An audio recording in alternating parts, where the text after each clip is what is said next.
So what advice do I have for college graduates interested in getting involved in the spheres you've tapped into?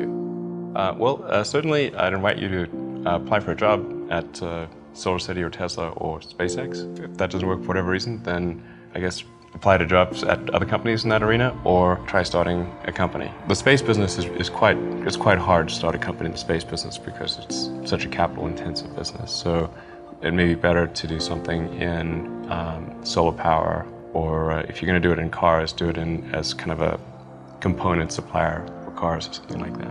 If you study engineering and you figure out how to design new things, then it's relatively easy to start a company.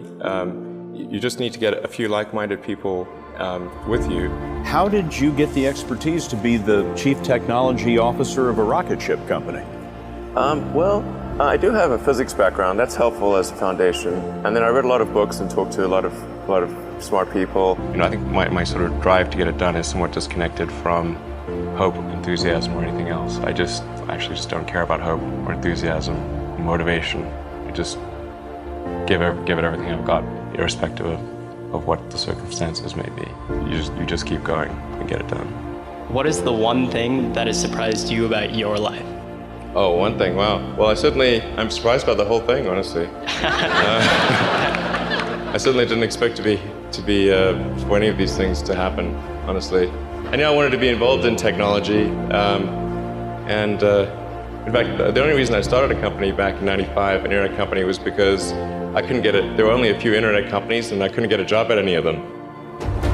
I tried to get a job at Netscape, and sent my resume in, and I tried hanging out in the lobby, but I was too shy to talk to anyone.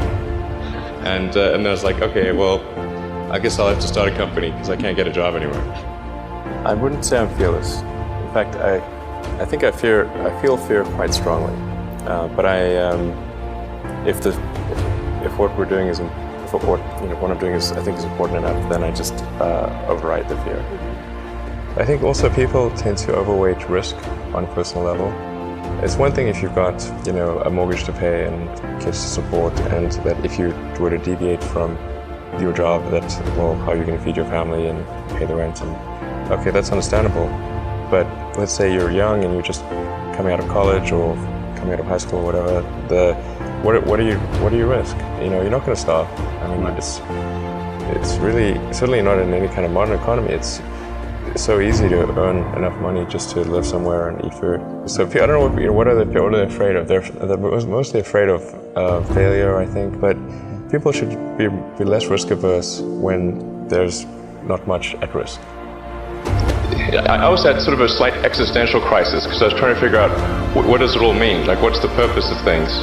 And I came to the conclusion that if we can advance the knowledge of the world, if we can do things that expand the scope and scale of consciousness, then we're better able to ask the right questions and become more enlightened, and that's really the only way forward. What drives you?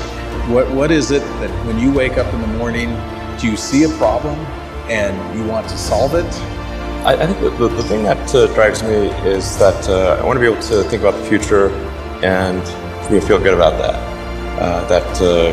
We're doing what we can to have the future be as good as possible, to be inspired by what is likely to happen, and to look forward to the next day.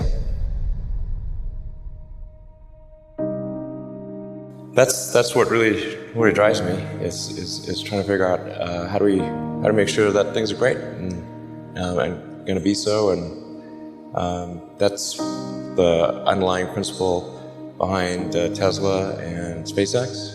I think particularly for Americans, think about America is a nation of explorers. People came here from other parts of the world, chose to give up the known in favor of the unknown. So I think exploration, I think the United States is a distillation of the human spirit of exploration. I mean, I thought both Tesla and SpaceX would fail at the beginning. You saw it? Yeah, sure. Really? Of course. But nevertheless, you put all your money in that.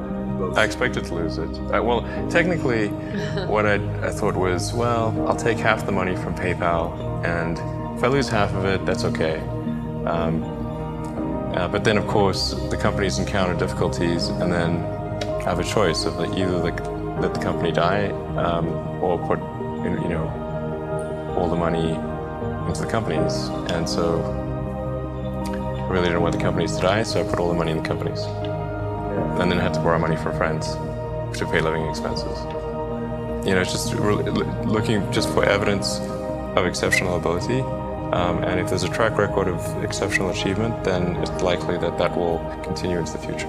Well, it really depends on the stakes. If the stakes are high, if it's really important, then I will overcome the fear and just do it anyway. But essentially, drive overrides fear. But I feel the fear. It's kind of annoying. I wish I felt it less. Toward the end of 2008, SpaceX prepared its fourth attempt. We were running on fumes at that point. We had virtually no money. So a fourth failure would have been absolutely game over. As I said, for SpaceX, the first 3 launches failed, just barely able to scrape together enough parts and money to do the 4th launch. If that 4th launch had failed, we would have been dead. So multiple failures along the way.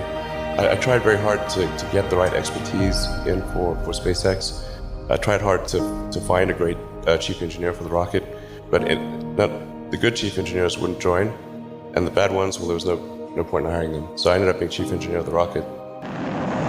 But Flight 4 was flawless. In Musk's world, it lit the darkness. When critics say you can't do this, your answer to them is, we've done it. And then just work like hell. I mean, you just have to put in, 80 to 100-hour weeks every week. If other people are putting in 40-hour work weeks and you're putting in 100-hour work weeks, then even if you're doing the same thing, you know that you will achieve in 4 months what it takes them a year to achieve. Work hard, every waking hour. That's the thing I would say.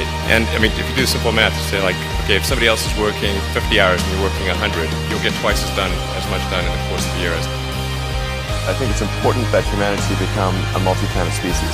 I think most people would agree that a future where we're a spacefaring civilization is inspiring and exciting compared with one where we are forever confined to Earth until some eventual extinction event. That's really why I started SpaceX.